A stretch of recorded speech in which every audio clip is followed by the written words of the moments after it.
Tolen amasung amaiba sana zawbud hauzikti amaiba sana zawbugi famangna thariba faksanga du fam tolena mahaki oza bu yeng asumna hari oza su aigi thagogasi yaifana bagi damak fana bada isa du yamna wana uri adu oza ai karigo mamata hangi oza pakumbira sana zawbu su sor sound holy warubugi masado popti tari adubu haibungo hangu nahang na hangningbodo nahaki ozana khangbo oirabadi loinamak sengna khumlagi tolena oza hauki matamda ha khujik satna ai hakna mamangda tawkhiba pummado sumthokpadi sumthokluri adu boza madune hektamak yaragadra ai isada singnaba amadi adumak iroinari sana zawdo sor sangna amuktang hodo aduga ibungo maduna ti yadri nahang salaga semtokluribado maduna mama adugi misai ni bungo adubu hauzik nahaki aruba thawa amadi adumak na sadi yetlaga lairibani angangi mama adugi misai adobudi kokli adubu ibungo nahaki taibang faudri bangang ado taibang faurakpada khudong thiba kaya na langoi salaga lairini nangna khangdabagi wani aina ngarang ahing loinamak kupna yenglabani adudi hore numidang khanarasiko nanggi oza ngasidi yamna wari potharuragi salo nangsu ayu asigi sana thaknaba seng sak ado amukta yingsaluso sak to thongalawko nahaki oza yamna wari asi hairaga sana zawdo phamung tamna kakakhri aduga nena tana adumak hiptha khirami tolen suma sadu singnabana pik thalami karino aigi ozana hairibasibo karamba thawamuk lairibo khangdrida amaiba sinpham oiruba ayasi maikai khudingmak yeknaba ngakta ngairi karibu tawgadabunu aigi laibak asi khongthang khuding yangsanba ngakta ashumna tolenasu masilda sonra damak sakhum tamna sangkhri ayuk asigi sak thongnabagi damak hinsang langnabagi damak silami amaromdana kamdauri karong adusu ayuk asidi mayumdagi hendoklamdi mahaki nupi simla aduna mahakpu asuki matik saurami pukok oinabagi damak fam hairabasu mahakna maram ama thiraga hektamak nathaikibado madugi damakni yamna sauribasi ayuk asidi hektamak simla ado irang tau hogolai ho yare ai nangal lainingdre ipamda isa nupi asi puraga satkragi nahaka lairabadi nongma kangdana khudong thiba soidana thokpa tari aida sasakragi nangna naning thungna leijahoro kari dauru doino ipuroibani haidana aina haiba amata sutabidi nahaki aning maduna asomani khalabadi kamaini hingmina doino yare ai sasakragi isa nupi asi sidringai aida sasakragi handakta sodomangai nahangna sanging ama tauringai isa nupi asina hullai thokhibada siramdau tauribaduni ashumna simla ado isau yang takhulai Karong na nupiya aina haiba singado karida lalage madu kitang na thaigibada haugzik ai khoine leblib khongpham asi yamna lurabani ai khoine khajiktang na thaikhiba thoklabadi ihe haidana pungsoi shoigadoribani nahangna thangadriba khongthang ado madu fatti napamlam namna satpa haibasi afaba karisu oiroi nahak satkhino aina haibasi yawko Karong asi hairam laga thongal tamna prep thokri simla dusu isau irang langi mapuroibana thokrabasu masilda adumak ngangduna lehauri phare mahang ngangning mangangjera aidi sanu piase soiba lakpa yabanati yum tamna dumak sasakragi mahang mathanda leijahusani laiting gi khosamna bathabak tawrabadi laiting ni yangselakpa yeselakpa haibasi masana tabani kharada fagisenu khandana khullasi pukok oinabagi damak sinmani adubu upai laiti salagani asi haidana ayu wasida masanu piado pamduna mafi maro loiselaga adumak thongal tamna tholai karong adusu mahaki nupina sauri bado mapam soina satpatari khan thongal adu de lairambani mahaki nupi simla adudi asaubna mang oinai mapuroibana haiba khamado amate yakhiri gam thangduna domak satkhri mahakna haiba wadi tadraga karigi mapuroibana khamasida yagadabanu haiba wakhaldani mafatta sauduna adumak mapam lamdam maikai pangkhri khullasi gi ningolni simla adusu upai leite karongsu ningamda miyeng yengduna mahaki nupina satkhiba maikai aduda yengduna lehawi amaromdana kamdauri khulakpi gi mayumdani thaime adusu haugzik phauba ayuki saksa matam yaurasi phauba mayumda halamdi thaimai mayumdadi Malia amadi mata mazaru adu laiminari mata mazaru adu su mabung ngarang mayumda halakhi dabadu thenglaba matam phauba asaubna iroinai mayumda hallaroi mata agesida lairege haidna khalami aduba Malia adudi masi punamang asi amata khalamdi mama laktriba amadi mahaki mata mazaruna mayumda salui haibegi maramsi mahaki thoina khantaruba taudi mahangna khalibase asini ngarang numidang aki ekang pirak libasi karibo oiriba karamnabu tauriba taibang mibo oiribra khoyum laibu oiribra masini tatna mahangna khallibasi masi makni mahangna haujik phauba khanduna lairibasi mazaruna ita karino aina ngangbaga tade kai mangaga lairibado Maliana ita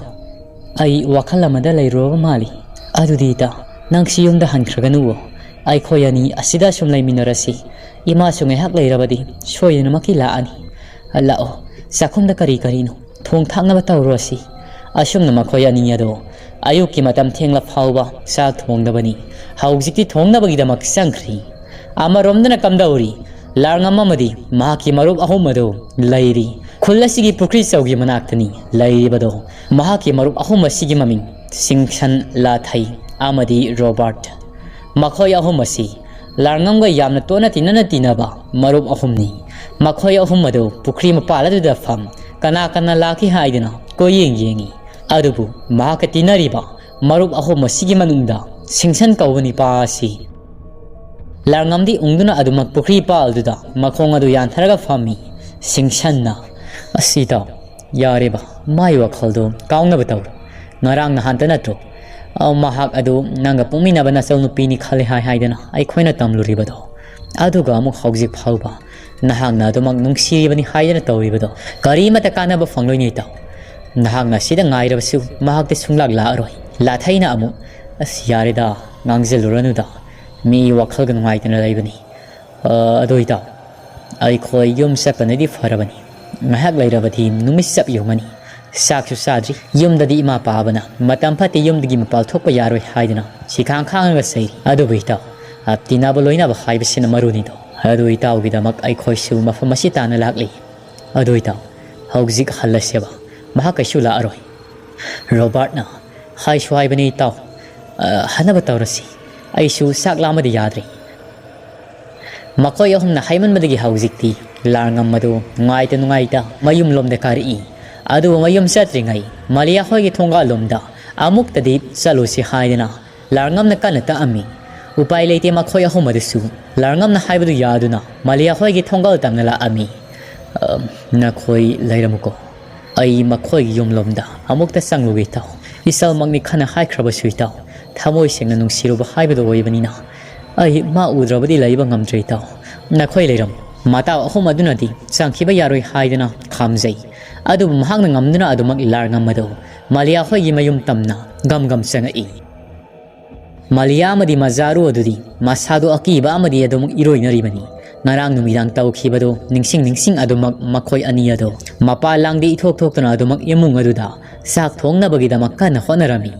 lar ngamado jori makha dudele Malia bu kauri Malia tarabadi amukta thokpiro Asumna kawrak labada Malia du sutari kananu haidana mataga makhoi aniya do thoglai larngam na ningam do mai thongpu jori makha du de lepaga lairamado madu ubada Malia do changning bari po adu thina sayabadu di ngamdri ngasigi numitta larngam gi mai thongna tariba mamiya du ubada mahak suwa kan haiba ngamjadi adumak mamaya du laithoklaga usanada ba saduna lairami mazaruna larngam Nangdi kari thabak lairabagi laiba sibo ine thaimaidi laite mahakti khulakpi gi mayumda sathibani adu kari lairagi nahaki hainingbo wa lairabasu hektamak hairamu larngam adu kari haigadabanu haifam khangdana ngihakti lai ngai haki matu mazaro aina laibasi nakhoi da haibadadi ai ikaibadi phawi adubu thamoi sengna nungsiruba haibadu oibana ai Maliabu udrabadi laiba ngamdri Maria nahak saudo muktadi phathabiyoba ai nang udrabadi हिंब ngam हाइबसी थाजद्री मालियाना यारे चपीख्रो नाता तौरगनो अइंगोंदा अमुक करी कानाबल अइंगोंदा अमुक करी लौसिंगे हाइबनो अइ कनामता पामद्री अइ पुत्सी चुप्पसे yum पानबी अदुमक लेजरगे असी हाइदन मालियादो कपंगांगांगदना अदुमक इमुंग अदुमदा सेंसिनख्री लांगामदसु इकाइबोय कइबोय वा मखा तादबी अदुमक ममायदु लुक्थरग लेरमी मतमसिदा मालिया खोइगी ना खादोमदा कनागुम्बा मियोय अमा चंखिबगी सामिन्नमा लांगमगी मसादा फंगमी लांगमदो वखल नुंगाइतना लुक्थरग लेरमदो ममाय अदु नोखलई अदुगा येना खादोमदा फटलौने यंगथुई सामिनदो लांगमद नती मजारुगी मसादसु फावी मजारू अदु मसारो वादी ngamdi येना खादोमदे यिंग अकीब माइथोंग पुदुन लई लांगमना मजारू हौसी नखोइगे ना खादोमदा संख्रिबदु कनानो मजारूना आई खंगदेदा आइदि उहौदिये कनानो लांगमगी मसादा चिंगनाबा अमा पोई आई खक्तना उहौवे जादा लयुको आई अमुक्ते येंगी लांगमदो मालिया होइगे खा थांगमयेना खा हौजी के संखिबगी सामिन फंखिबदोमदा खोंथांग थुनि यांगना थांगनुना अदुमक प्रप्रबलाई महाक मेक येना खादो लैसिलाकपसिदा कनागुम्बा अमा मामी सामी ओय मालिया होइगे मनिंग अदोमदा प्रप्रब संखिबगुम महांगनु उहौरी हौजिकिदुदि कनानो मजारू अदसु येना खादोमदा सेंथोरई मसादुदि निकपा अमा यावरी मजारूना लांगम हौजिकिदो कना ओइरमलगे लांगमना हौजिकिदो खंगदे नंग सिंगदि सिंगनगनुको अइगी वखलदा हौजिकिदो हुरानब्रा नत्रगना लाइटिंग ओइरिब्रा खंद्रिनी अदुबु कनागुम्बा अमन संखिबगी ममी ओइ कयोय सांगना लैमाइदे ताबदो मदुदा उहौबनी मनिंग अदुमना संख्री नंग लेरमुको अय अमुक्ते येंगुखिगी मजारूना लांगम अदु खामी लांगम नंग संख्रगनुवो आई खंगी ngarangdagini ai khoigi yum asida tawribasi nang changkranu khudong thiba tagadaba mali larngam adu suma sadu tu sungni karino nang hairibasibo nang na khangibedo aingona singna tamu matama sida malia adu makhoi ani na ngangnaribado tabadagi mapalangda paraprap thoglai ita karino nang na hairibedo lao yamungna sangasi larngam na malia nang aibudi thajadaba tawbigano ai tasengnamak nangonda lankrabani aduba hawjikti ai nangidamak thawai thaba fawba ngamlagani larngam ne hek hairakpaga maliana mata mazaru ado khudang paiduna singlaga imung adomda gam adumak pusankhri makhoi ne ek sangkhibaga thonglonsin khibaga awang thangmeina khadomda kanagumba ama tuk selakpagi makholama larngam na tarai imung da sangkhribi makhoi ani adusu makhola du tari makhoi ani adu singnabana akiba amagal loina duna masadu thak thang niktuna leirammi larngam supan thadi awang thangmeina khadomda parpar amung lai adubu kanamat leiba uramdi matama sida larngam gi tonglomdagi itaw khangkau kori larngam adu khangpre khang mamai leithorei mahaki mata ahum adu yamna sauna mangonda yengduna leirammi singsanna siare baita salsila oba ai khoi nga saidi gi hairaba natro ayuk wasida saknaga lamani yare ta ai matung manaw nga thabak amata saminaba yaba nati asi haduna singsando thongal tamna saukhinaraga prap thokirami makhoi ani yadusu larngamda amuk yeng singsanda amuk yeng wangang thong khangdana adumak lei robert na yare ta salsila amasi saukri ai khoi shini sak yamna lamabani larngam gi khudang adu paiduna singduna makhoi ahum adu haujikti thongal tamna prap thokri larngam adu su saningda adumak mamayado malia hoi gena khadomda yeng nuna adumak mataw sing adu galoina duna mayum mai kai tamna sathirami ayoki matamni imongda malia amadi mazaru adu su saga do loisinjaduna sak adu sathukli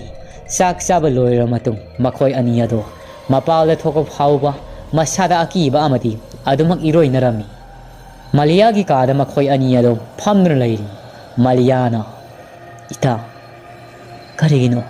nahak ngasai larngam go onsingnaduna wari utai sanaribado aina sawi khangabadi nahak swadu maksangak payadro mazaruna ita ai wa khara haigi nang masi hana mukta taw nakhoi gi masi ge koi bada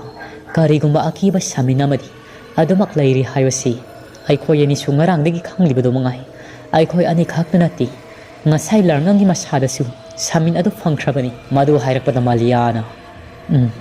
ai ponu makta yeta nakhoi ani ngasai sanari bawari ado adu hiram adu gi matang na mangon khangan ba haybasi aina sungpam pam dabani ima laklabadi yum asigi akoi bada lairi basi masi hana muktang tada karong tawragi inghange tawbani karigi noita mangon haidokri badu nahakna Mazaru adusu wa makataba ngamjari sairak asida Mazaru gi mabung ado mapala angdagi masal nupi asibu kauri Aisan Mazaru anaku laitabro Malia lairabodi amukta thoglau Malia amadi Mazaru adu kaurakpadu tabada mapalda thogai Maliana ibung kakatpirao Mazaru adudi wa ngangdi sauraga adumak lay Mazaru gi mabung aduna karigino nahang ngarang nagi yumda lairamdribasi ai sungarang di khara thengkhri haujik tada ai hakti hagolak pada ngairi anata gi manakta lairamani khan laklibani halao chalasi lao ima paabsu laiti ai khoi ani khakena tabro lairibasi karigino nang na dugyamna gyan tadribadi khomde Mazaru ado chuktok tuna adumak lay mabung ado mafata sawgalai aduga prapra masal nupi gi khudang ado paiduna sing masal nupi ado singduna ado mayum tamna pukhri Mazaru nadi thado haidana kapsabani ado mabung ado maram isa sadana mafata khamthina sawba haibdo oirami Malia gi mamangda masal nupi ado khudang paiduna singduna mayum tamna pukhri Malia swakhal nungaijadi mabungna tawribasi mahaka loina haningdi haiduna khalami sairak asida makhoi gi yumthakta kanagumba ama laibagum suro naiba makhol khara tari Malia su kari khalurabanu khangdi mayumda laibasi kiraduna thongal tamna prap senthokri matamasida thaimi yadasu mayumda lakpu matamni masanu pina senthorakpado thongal da mama adu gawaisinari thaimaina ibema nangdi kidore kanana isada kidore lao nama laibasidi hira nupi anga ngakta lay haidina usi thawoidaba yabra ima tawgi law masaga noibani thaimi ado khwangset masi langkhri masa nupi adugi mang thaduna sangai Malia du ding wangang bathokti masadu niktuna lerami prap sangakpana makhoi sumang adu yawbada thaimi adu haifetang yumthak adom di yankal ubani kana gumba ama mami sami oina yumthak ta phamaga lairamadu ui mahak nek yankhalakpaga Mami sami yado yum adugi wang madam phallang sungkhri madu ubada thaimai masapung da tu sumi sauramadu khangan halli ayuki matam sida mahak adu akiba oina onthari ibima lao imung da sanga silao masanu pi adu singduna imung tamna prap pusankhri aduga thongnau singado chetna lonsan mama masadu imung da lairami thaimai na ibima aina hausik da ukhribado madu bu karino nangbu hobra Malia adusu masadu niklaga ima adugini adu kiyabadagini aina thongal tamna senthurak libado ayamna kiye ima mama da konduna Malia adu kapsirami numidang sunati ayuki ngalaba matamasida makhoi ani na kiribasi yamna sathina thengna khibadu gi maramna kiribani thaimi adusu panthadi wakhalla makhalai haibima adudi panthaba tawduna anahaki tada karong adu kaurudaba yadabani ima kaurusu haibra nang lairamgira natragana ima isa sira Malia gi masadasu akiba ama poklami mayumda mathanda lehawgadabadu nungaitabadagi mama masa makhoi ani adu karong gi mayum tamna laami karong adasu mahaki nupi satkibagi wakhal nungaitana mangola du fam mangduna lairami thaimi yamadi Malia na laklabada ise lakpiribra kakhatpirao thaimina thawamagi lakni bungo ado inaudi udi kadai sekhraba karong adu tumina lai ngai hakki matung haisi nanau no piado aiga khara nungaina daba yaukhibadagi isano piado puduna mapamda do maksatkhri thaimaina kari noi bungo yumja osida na tomta laibadi nangbu nungaibrane mahaksu wakhal thenba haiduni asiyauna khullasi phibam soksilak noma kangnana khudong thiba kaya thoklabasida mahangna yumase thadoklamlaga satkhibado phareni ado nakhoi bu khana sena ba yaukhibra karongna Ningai sangdana ba kharadi thokri isi ado ise na lak ibasi kari marang wino ananaw do phajana seng haibiyo thai mai na haibungo aina lak ibasi maramadu hairagi ai sungarang dagi khulakpi gi mayum da do mak yarikli khulakpi na wa tanasi han khraganu haidana ado ibungo aina ngarang yum da leitabada yum masipyo mataramdri masang masa udaba amana isanu pi asibu kian khangale haidana amuk toiba loiramli ibungo adu khakta nati ai si ayuk te yum da halakpani ai ni yum da halakpada isanu pi asiki haidana senthora ami isanu pi gi mang thaduna aina sangmani adubu ai khoi gi yum thakta mami sami oiba ama phamaga leirami thangnaba mikupta yum madu khanuna adumak songkhibani bungo asum na mayak sengna tamlabada karong adasu wakhal muna khalli aduga hai si isena haiba sinadi ise hoigi inkhol sagoi nu ngasida kariguma khoyum lai fataba mana yeli haibani ai munna khangle si ngasi gi numit asidi fataba numit ama tai si aduna kariguma ngasi lai tairabadi ai khoigi sada teksen hanjeli haiba ama sulaibani marama sinai si hayeng ayuk te hektamak khorum lasi nanawadum khangna laksaragi thaimai shu upai laiti aki banadi mayum da hangadabadu talli adu upai laita laita mama masado prep thokri mayum tamna satkhri karong adu sumakok sai mahangna makhogi mafamna hairibasi kariguma kharadi wana haikhri maramdi mahaki thaimai gi mama machanna lakpada masara saminado ngasaina fangkhri adubu mahangna mama masagi mafamna haikhri basidi wa khara khaktani wa yamna laikhri makhogi mayumda iliba layasi ludorida asuk tamthiraba layasibu karamna makhoigi mayumda amuk sangam libado layasidi mamangi matamda fathidraba thangti haibdun leiringai mahang naingonda usi thawoidaba tawbagi aina makhoigi mayumda thajinkhiba layaduni matam koina maka phungba ngamkhidrabani aduga ngasina amu maka phunglibasina karam tawribano aidi mahak asi maru mara phungna mangkhrabra natragana matik mayai sangkhrabra haidna nahan makhai leiruri onthokpanida karamna loisingani asidi aina mahaki mafamna tawkhibadudi mashadari pandraga mara leitraba makhoida palibasi maram amadi isau chawna leibatai karigumba layase aina thunamak loisilhaudrabadi makhoigi mama masasi asibagi khyata adumak thuna taragani phari aisu leibak sangyang khaibado yengba taridana asum tawna maliyagi mama masadasu mayumda adumak khalai asomdana kamdori tamya thel khullasiga panglap lapna dana su leiba umang sidani mamangi matamda hana puko oiramba makhoi ahum madu hawjikti makhoi ahum madu siribra sanglibra haibado menman taduna adumak taraga leiri makhoina taraga leiri basisu isuk suklaba umanga sigi khwairigi sukpa mafam madu da oirami gyan men tari masa pumadudi ihing naing sana pungdai tairi makok tagisu lepa leidana ikhenga yama chenthara ami laimai pumado makhoi ahumgi ikhengna pungsai sai numi khara ne sida makhoi ahumsi gyan tadana dumak uprang upaga taraga leiri hawjik hinglibra siribra haibado menman tajadi matamasida angaw leina hauraba paiti yado sagonga malangkhri phallawna songtharai makhoi ahumna taribadu gi mamangda makhuttasu sauraba kasi karong panba usama khakpai aduga taraga leiriba makhoi ahumgi masada thengboy nanboy karem ka thainabagi mongda tawrami karigumana mahak ado amuk o khongna kappi paiti yado aduga amukna yamna akhaba minok amana no ami mahakti tasengna angaw leina asi mapunsi konana adumak haukhri amuk han thaba ngamlaroi haujikti paiti yado sakonga ma onkhri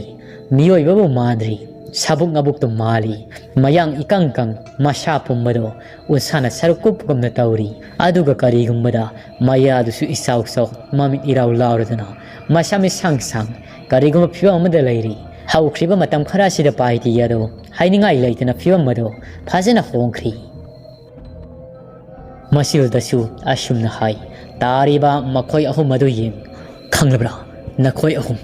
nakhoi tabu hat ki hainingai rak libasi yamna koirabani khanglabra Asi haiduna amuksu khangna nui makhona pairiba setup ado lepalaiti utup tabugum tariba makhoi ahumgi manangal aduda set kalli tariba makhoi ahum ado mihul yaudrabugumna tawri masagi saruk khara amasu lamui singna sela sakhibagi mawong oina tawramli taseng namak makhoi ahum ado taibang haksang thadoklam ot panaiba sida khangba ngamdraduna adumak khamnung sawa tankhri Laimai da tadun lairiba asiba haksang ado karigumbada paiti gi makhuta pairiba saitup aduna koktagi ton fauba sapu kana thomjalli makhoi ahum ado mathibong maril thokli men man tadri yang haidra phiam haibado oiramni adubu saina khol faudraba asiba haksang adudi mana manil naidina adumak utup tabagum lengdana tadun lairami sakna galamani masigi thorak leba mathibong maril singasi masi hektamak sargi asumna paiti ado sabuk nabuk amagum mabuk aduda makon nama amana nali matilga kutkut yoli aduga makhoi ahum adugi asiba haksangni thorak liba thibong thiril lamadi matongi serok singado sesetuna sarami masilda su amuk asumna soli asidi masanare kayam kuina no aina thamli basi hawida masana arabasu masina tagat tekninga de saram lawadi kayada hawdaba hawi asumna masila du da hairi lamlak sida laiba jiba panba singsidagi sai ngaing sawasi paitena hen thibugum tawri masil mamaya dusu miyoibagi iking aduna pungtai tairami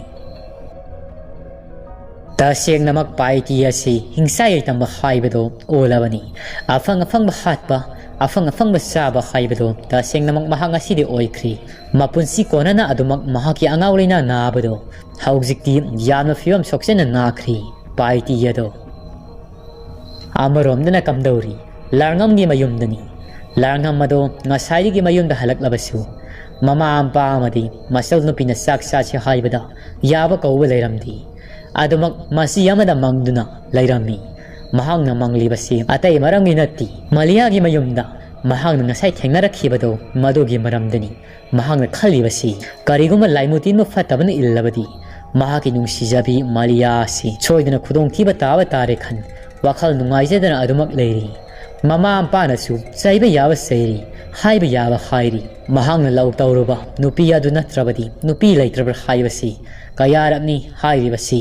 mama ampasinasu maliya mara leiti haibasi tasengna khangi masanu pana wakhal thelobadagi thokiba ngakani haibado makhoisu khanglami aduna migi masa ado pandun nganglamdi masa siu fanabagi damak saiba ngangba kaya amadi leptana tawrami upai leite mahaksu mahaki marup mapija singadusu mahangna tawriba sida yamna sauri haibado khalli amaromda amukhan larngam mado makok adu puba ngamdana adumak bom langna tuduna wantha khirami matamdi thajinkhiba haujikti numit asigi numidang wairangi matam haibado oiraklami amaromdana kamdauri tolena amadi amaiba sana zawbado numidang wairamdagi mamlingaidagi chinglaiba ka oibani ingmasu khara ingli makhoi aniyado phungana ta phammi aduga sana zawbagi mafamda tolena pahongjarai oza na ngasai haikibado madugi marik sumba paudam mado amuktadi sengna paudam biudo nasa oiba ehakti yumna lehori makhoi khanbada ngaihakta fauba pungning asilumba ngamjadi mafam asidagi kari tauba yaba haibado ozana takpiduna loinamak tauba ngamjagi sana zawbana nokfe tawna hai haibunga tolen isanupa madugi damak nahangna karigi waribano yengo hai nahaki wazawa khaigi nahaki mongmanaran yaida laihawriba namana paamadi nahaki loina biyado makhoida karisu khudong thibadi nangba ngamloi madugi damak nungsa thiganuko nahaki wazanasu ingak thong ngak thui adugi sumathakta nakhoi ging kholaduda naungna sangai saduna leiba ibudo pakhang mamhakna siena konduna nakolaga leibani madugi damak nungsa thiganuko tolena adoza maramado amukta haibiyo tolena gri taklabada mahaki waza sana zawasi maramasidi tasengna hainingdrabani masina konagi thabak oikrage haidana khalamnibani adubu upai leite mahaksu tolena takmallabada haidokpa tarami mahaki oja sana zawbana asumna amuk hairi ibungo tole nahangna hairibasi masigi maramasi nahaki ozadi isilda sina pangadabada akiba amadi adumak pui tolendo mahaki ozana akiba pui tabada masado swai lawi yamna singana hangai oza hektamak tambiyo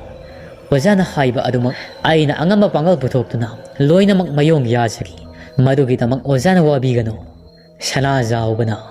maramasi aini hek haibada matam pumnamakta hek haido khiba mikup tudagi hauraga ai asibu question senaduna adumak laikhragani ai gi asingma tanjalo ai thawai mirilasi makhoin lakhragani bungo asi haidna sana zawado thangnaba mikupta mapi tana kapserei tolena oza ozana haibasi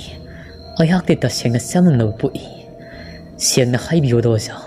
aina singaribasi sumbra haibadu yangsaki mahaki oza sana zawado source hangna holy aduga ai haigi bungo kariguma ai hangna wari asi nahaki na famna lirabadi nangi oza asi pangkui kuigidaba mandi matik mayai kallaba makhoyanina aibu kupsen senaduna adumak laikhragani phari aigi thawai mangjakrasano adabu nahaki puglakadabana sadu madudadi kalam lagi wahai kya se haira matung sana zawbado mahaki akoibada mahangna khangjaba matik lairaba lairolama sholi sonba loiraba matung sorsangna honduna wari adu liba hori ngasidagi sahi sa kayagi mamangdani matamado nahaki ozasu angang oiri wari asiliyabade bungo nahak thoin hena akibani poknako adabu nahaki ozabusu lana lawgunu koibungo aina angang nawa oiringai aigi marup ani khak lairami amana nupani amana nupini nupi asige maming martha aduga nipa asige maming laingam kawi makhoi animak pikli ngai dagi aiga yamna luna tinaba marup oirakhi adubu nupa asiga nipi asiga makhoi ani si pikli ngai dagi yamna nuksi sana haurakhi adubu aigi fata wakhal lon amana matamdagi hauna martha si aina suki matik pamjarei yamna nuksijarei adu pikli ngai dagi ai nuksijarakpado hauzik phauba aigi thamoi asida yudun lairibani aina tawkhiba singado madugi ningamdaba kaya amana isa si mairi phangna sakhalakli langoi onkhigadabsu khudiri matam mado ai khoina sahi tarik ta surakpa matamdani ai khoi ahumasi lambi lamjau sida sagai shongbi sanarami aina yamna nungsijabi marthado sagai maruda khudi thiduna leimai de upsilaga tusalami aishu pakhatpana perceptionsilli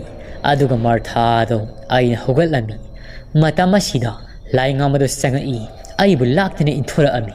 aduga marthado mana oin hogalami matamdagi aina laingamasibu singnaduna adumak lakhi phongna singnadi nungleina bamit yengama yengduna makhoi ani gi asengwa tanja si aina ngaiduna lakhibani aina matamaduda khanki laingam nongmana traga nongmadi nang aigi khutta khudong tibata ba haibasi shoirabani aduga martha nang aigi oigani aigi apamadi na khaktani aina matamdagi hauna martha sibu asuki matik nungsiba haibadu poklakhibani nongma numit amasu laingam martha amadi aikhoi ahum pulap jam saba satpada laingam na aibu uthakta kaw haidana aibu uthakta kahalami aduga martha amadi makhoi aniyado makhada layami aina jam sarong hekdaga martha pijana bagi damak laimai da thadakhibani mahang ngamna loina makhullaga sathok lami martha bodi ipi pijaramdi adubo ai sauning magi mayaina uthaktu laingam mado yamna thina seri adubu laingam na ayasi uthakta laingai sauraba nungdum mamana aigi koktamna thumlakhibani matamaduda ai hak tanchana khiba haibudo oirami mahangna thumlakliba nungmado aigi laibak asida sapu kana pankhi khutpai sena pahaudabana aisu maliam laida wangkhraba ujaududagi laimai de tarakkhibani maduda tarakhibado isam samanati yebo aigi khut ye thangbuda tongkhatlaga lairibasi saru ase tekpani laimai da phujanbada madudagi hena ꯑꯩꯅ ꯂꯥꯏꯉꯝꯕꯨ ꯁꯤꯡꯅꯕꯁꯤ ꯑꯁꯨꯝ ꯍꯦꯜꯂꯛꯏ ꯃꯇꯝꯗꯤ ꯑꯗꯨꯃꯛ ꯍꯧꯖꯤꯟꯈꯤ ꯑꯩꯈꯣꯏꯁꯨ ꯆꯍꯤ 14-15ꯒ ꯁꯨꯔꯛꯄ ꯃꯇꯝ ꯍꯥꯏꯕꯗꯨ ꯑꯣꯏꯁꯤꯜꯂꯛꯏ ꯑꯗꯨ ꯐꯥꯎꯕꯗ ꯑꯩ ꯂꯥꯏꯉꯝ ꯑꯁꯤꯕꯨ ꯑꯁꯦꯡꯕ ꯇꯟꯖꯥ ꯌꯦꯡꯗꯨꯅꯇ ꯂꯥꯛꯈꯤꯕꯅꯤ ꯅꯣꯡꯃꯗꯤ ꯂꯥꯏꯉꯝ ꯑꯗꯨ ꯑꯩꯒꯤ ꯅꯥꯛꯇ ꯂꯥꯛꯏ ꯑꯗꯨꯒ ꯁꯅꯥꯖꯥꯎꯕ ꯂꯥꯛꯑꯣ ꯏꯕꯥꯅꯤ ꯂꯩꯈꯣꯝ ꯄꯥꯠꯇꯒꯤ ꯊꯔꯣ ꯊꯝꯕꯥꯜ ꯈꯔ ꯍꯦꯛꯎꯁꯤ ꯃꯔꯊꯥꯗꯣ ꯊꯔꯣ ꯊꯝꯕꯥꯜ ꯍꯦꯛꯎ ꯍꯥꯏꯗꯨꯅ ꯑꯩꯉꯣꯟꯗ ꯑꯗꯨꯃꯛ ꯒꯤꯔꯒꯤ ꯇꯛꯑꯒ ꯂꯩꯔꯤ ꯂꯥꯛꯑꯣ ꯆꯠꯂꯁꯤ ꯃꯍꯥꯛꯅ ꯍꯥꯏꯕꯗꯒꯤ ꯑꯩꯁꯨ ꯃꯔꯊꯥꯒꯤꯅꯤ ꯈꯟ ꯂꯩꯈꯣꯝ ꯄꯥꯠ ꯇꯝꯅ ꯂꯥꯛꯏ ꯂꯩꯈꯣꯝ ꯄꯥꯠ ꯍꯥꯏꯔꯤꯕꯁꯤ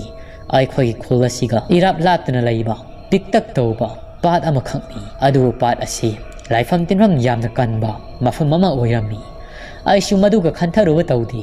ꯃꯔꯊꯥꯒꯤꯗꯃꯛ ꯍꯥꯏꯗꯨꯅ ꯊꯔꯣ ꯊꯝꯕꯥꯜ ꯍꯦꯛꯄ ꯂꯥꯛꯑꯝꯃꯤ ꯃꯇꯝ ꯑꯗꯨꯗ ꯂꯥꯏꯉꯝꯅ ꯑꯩꯕꯨ ꯍꯤꯅꯥꯎ ꯑꯍꯣꯕ ꯑꯃꯗ ꯄꯥꯠꯂꯣꯝꯗ ꯍꯤ ꯍꯣꯜꯂꯒ ꯊꯔꯣ ꯊꯝꯕꯥꯜ ꯍꯦꯛꯂꯨꯅꯕꯒꯤꯗꯃꯛ ꯑꯩꯕꯨ ꯊꯥꯔꯛꯈꯤꯕꯅꯤ ꯑꯩꯁꯨ ꯃꯇꯝ ꯑꯗꯨꯗ ꯍꯤ ꯑꯗꯨ ꯍꯣꯏ ꯍꯥꯏꯕꯗꯤ ꯃꯨꯟꯅ ꯌꯦꯡꯍꯧꯔꯝꯗꯦ ꯃꯔꯊꯥꯒꯤꯗꯃꯛ ꯈꯜꯂꯒ ꯑꯩꯁꯨ ꯊꯔꯣ ꯊꯝꯕꯥꯜ ꯑꯗꯨ ꯍꯦꯛꯅꯤꯡꯃꯟꯈꯤꯕꯅ ꯄꯥꯠꯌꯥꯏ ꯇꯝꯅ ꯍꯣꯟꯖꯤꯜꯂꯛꯏ ꯂꯥꯏꯉꯝꯗꯤ ꯑꯗꯨꯃꯛ ꯄꯥꯠꯀꯤ ꯃꯄꯥꯜ ꯀꯪꯐꯥꯟꯗ ꯑꯩꯅ ꯇꯧꯔꯤꯕꯗꯨ ꯌꯦꯡꯗꯨꯅ ꯂꯩꯍꯧꯏ ꯉꯁꯤꯗꯤ ꯑꯩꯍꯥꯛ ꯊꯔꯣ ꯊꯝꯕꯥꯜ ꯑꯁꯤ ꯍꯦꯛꯂꯒ ꯃꯔꯊꯥꯒꯤ ꯃꯐꯝꯗ ꯈꯨꯠꯁꯤꯟꯅꯔꯒꯤ ꯑꯗꯨꯒ ꯃꯔꯊꯥ ꯑꯁꯤ ꯑꯩꯅ ꯊꯃꯣꯏ ꯁꯦꯡꯅ ꯅꯨꯡꯁꯤ ꯍꯥꯏꯕꯗꯨ ꯐꯣꯡꯗꯣꯛꯂꯒꯦ ꯍꯥꯏꯗꯨꯅ ꯑꯩ ꯅꯤꯡꯈꯤꯕꯅꯤ ꯑꯗꯨꯕꯨ ꯂꯥꯏꯕꯛ ꯊꯤꯕꯗꯤ ꯐꯠꯈꯤꯔꯕ ꯂꯥꯏꯉꯝ ꯑꯗꯣ ꯃꯍꯥꯛꯅ ꯅꯝꯊꯥꯛ ꯇꯧꯗꯨꯅ ꯑꯩꯅ ꯊꯔꯣ ꯊꯝꯕꯥꯜ ꯍꯦꯛꯄ ꯂꯣꯏꯁꯤꯜꯂꯛꯄꯗ ꯍꯤꯅꯥꯎ ꯑꯗꯨ ꯌꯨꯔꯕꯅꯤꯅ ꯏꯁꯤꯡ ꯀꯌꯥ ꯑꯃꯁꯨ ꯊꯨꯝꯖꯤꯜꯂꯛꯑꯝꯃꯤ ꯏꯁꯤꯡꯁꯤꯡ ꯑꯗꯨ ꯈꯨꯠ ꯅꯥꯝꯃꯅ ꯍꯣꯟꯗꯣꯛꯏ ꯑꯗꯨꯒ ꯈꯨꯠ ꯅꯥꯝꯃꯅ ꯅꯧ ꯑꯗꯨ ꯄꯥꯏ ꯍꯣꯟꯗꯨꯅ ꯑꯗꯨꯃꯛ ꯄꯥꯠꯀꯤ ꯂꯩꯔꯥꯏ ꯇꯝꯅ ꯂꯥꯛꯈꯤꯕꯅꯤ ꯑꯗꯨꯕꯨ ꯃꯤꯐꯠꯇ ꯂꯥꯏꯉꯝ ꯑꯗꯣ ꯃꯍꯥꯛꯅ ꯁꯨꯝꯅ ꯂꯥꯎꯔꯛꯈꯤ ꯁꯅꯥꯖꯥꯎꯕ ꯄꯤꯔꯣ ꯅꯪꯅ ꯍꯦꯛꯂꯤꯕ ꯊꯔꯣ ꯊꯝꯕꯥꯜ ꯑꯗꯣ ꯁꯤ ꯂꯪꯉꯛꯄꯗ ꯑꯩ ꯑꯣꯛꯄ ꯉꯝꯂꯒꯅꯤ ꯑꯩ ꯇꯝꯅ ꯂꯪꯉꯧꯁꯤ ꯑꯩ ꯍꯦꯛꯇꯃꯛ ꯑꯣꯛꯂꯒꯦ ꯑꯗꯨꯒ ꯅꯍꯥꯛꯁꯨ ꯍꯤ ꯑꯗꯨꯗꯒꯤ ꯀꯨꯝꯊꯔꯛꯂꯣ ꯏꯔꯣꯏꯔꯒ ꯂꯥꯛꯂꯣ ꯅꯠꯇ꯭ꯔꯕꯗꯤ ꯈꯨꯗꯣꯡꯊꯤꯕ ꯁꯣꯏꯗꯅ ꯇꯥꯔꯒꯅꯤ ꯑꯁꯨꯝꯅ ꯍꯥꯏꯕꯗꯒꯤ ꯑꯩꯍꯥꯛꯁꯨ ꯏꯐ ꯐꯗꯨꯅ ꯑꯗꯨꯃꯛ ꯑꯩꯅ ꯍꯦꯛꯂꯤꯕ ꯊꯔꯣ ꯊꯝꯕꯥꯜ ꯑꯗꯣ ꯊꯝꯅꯥꯗꯨꯅ ꯐꯖꯅ ꯌꯣꯝꯁꯤꯜꯂꯒ ꯃꯍꯥꯛꯀꯤ ꯃꯈꯨꯠ ꯇꯝꯅ ꯂꯪꯈꯤ ꯑꯗꯨꯕꯨ ꯃꯤꯐꯠꯇ ꯂꯥꯏꯉꯝ ꯑꯗꯣ ꯑꯩꯅ ꯍꯦꯛꯂꯤꯕ ꯊꯔꯣ ꯊꯝꯕꯥꯜ ꯑꯗꯨꯕꯨ ꯑꯩꯕꯨ ꯍꯟꯅ ꯌꯦꯡꯉꯝꯗꯅ ꯑꯗꯨꯃꯛ ꯃꯔꯊꯥꯗ ꯄꯤꯔꯨꯒꯅꯤ ꯍꯥꯏꯗꯨꯅ ꯆꯦꯟꯈ꯭ꯔꯤ ꯑꯩ ꯁꯥꯎꯅꯤꯡꯕꯅ ꯑꯗꯨꯛꯀꯤ ꯃꯇꯤꯛ ꯃꯩ ꯍꯧꯈꯤ ꯑꯩꯕꯨ ꯀꯔꯤꯃꯇ ꯈꯟꯗꯕꯤ ꯃꯤꯅꯥꯏꯒꯨꯝꯅ ꯁꯤꯖꯤꯟꯅꯔꯒ ꯃꯍꯥꯛꯅ ꯃꯔꯊꯥꯒꯤ ꯃꯐꯝꯗ ꯃꯁꯥꯃꯛꯅ ꯍꯦꯛꯄꯅꯤ ꯍꯥꯏꯗꯨꯅ ꯍꯥꯏꯖꯤꯟꯈꯤꯕꯗꯣ ꯃꯁꯤꯗꯒꯤ ꯍꯧꯅ ꯑꯩꯍꯥꯛ ꯃꯍꯥꯛ ꯑꯁꯤꯕꯨ ꯑꯁꯦꯡꯕ ꯇꯟꯖꯥ ꯑꯃꯗꯗꯤ ꯉꯥꯏꯔꯒꯦ ꯍꯥꯏꯗꯨꯅ ꯁꯤꯡꯅꯔꯛꯈꯤꯕꯅꯤ